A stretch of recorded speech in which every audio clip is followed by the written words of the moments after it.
ವೀಕ್ಷಕರೇ, ತಾವು ಗಮನಿಸಬಹುದು, ಇಲ್ಲಿ ಹುಬ್ಬಳ್ಳಿ ಏರ್ಪೋರ್ಟಿಗೆ ಆಗಮಿಸಿದ ಕಿಚ್ಚ ಸುದೀಪ್ ಅವರು ಮಾರ್ಕ್ಗೋಸ್ಕರ ಆಗಮಿಸಿದ್ದರು. ನೆಹರು ಸ್ಟೇಡಿಯಂಗೆ ಹೋಗ್ತಾ ಇದ್ದರು. ಹುಬ್ಬಳ್ಳಿ ಏರ್ಪೋರ್ಟ್ಗೆ ಆಗಮಿಸಿದರು.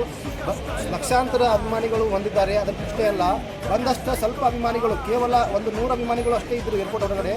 ಅವರು ಯಾರಿಗೂ ಕೂಡ ಅಂದರೆ ಒಂದು ಕೈ ಸಭೆ ಮಾಡಿಲ್ಲ ಅಂತ ತುಂಬ ಸಿಟ್ಟಾಗಿದ್ದಾರೆ ಅಭಿಮಾನಿಗಳು. ನೀವು ಅಭಿಮಾನಿಗಳ ಆಕ್ರೋಶವನ್ನು ನೋಡ್ಬೋದು. ಕಿಚ್ಚ ಸುದೀಪ್ ಅವರು ಕೋಟ್ಯಾಂತ ಅಭಿಮಾನಿಗಳು ಹೊಂದಿದಂಥವರು.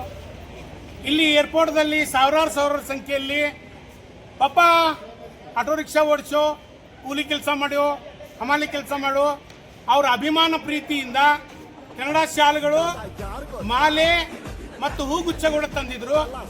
ಅವರಿಲ್ಲಿ ಅವರು ಒಂದು ಅಭಿಮಾನನ ನೋಡ್ದೇನೆ, ಪ್ರೀತಿಯನ್ನು ಕಾಣದೇನೆ ಈ ಥರ ಸಾವಿರಾರು ಮಂದಿ ಮಧ್ಯೆ ಬೋಡಿಗಾರ್ಡ್ಗಳನ್ನ ಇಟ್ಕೊಂಡು ಇವತ್ತು ದೂಗಿಸಿ ಅವರ ಮಾಲಿ ಶಾಲೆಗಳು ಕೂಡ ಬಿದ್ದೋದು. ಈ ಕನ್ನಡ ಶಾಲೆ ಕೂಡ ಹಾಕೊಳ್ಳೋಕೆ ಕೊಳ್ಳಕ್ಕೆ ಹಾಕೊಳ್ಳಿಲ್ಲ.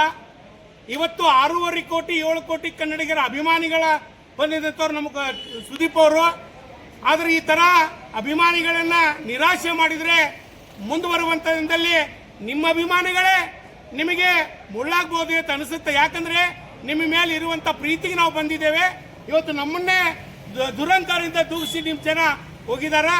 ಅದಕ್ಕಾಗಿ ಮನೆ ಸುದೀಪ್ ಸಾಹೇಬ್ರೆ, ತಾವೇನಾದ್ರು ಬಂದರೆ ಉತ್ತರ ಕರ್ನಾಟಕ ಗಂಡಮಟ್ಟ ಉತ್ತರ ಕನ್ನಡ ಬಂದರೆ ದಯವಿಟ್ಟು ನಾವು ವಿನಂತಿ ಮಾಡ್ತೀನಿ, ಅಭಿಮಾನಿಗಳ ಅಟ್ಲೀಸ್ಟ್ ಕೈಯಾರ ಮಾಡ್ರಿ.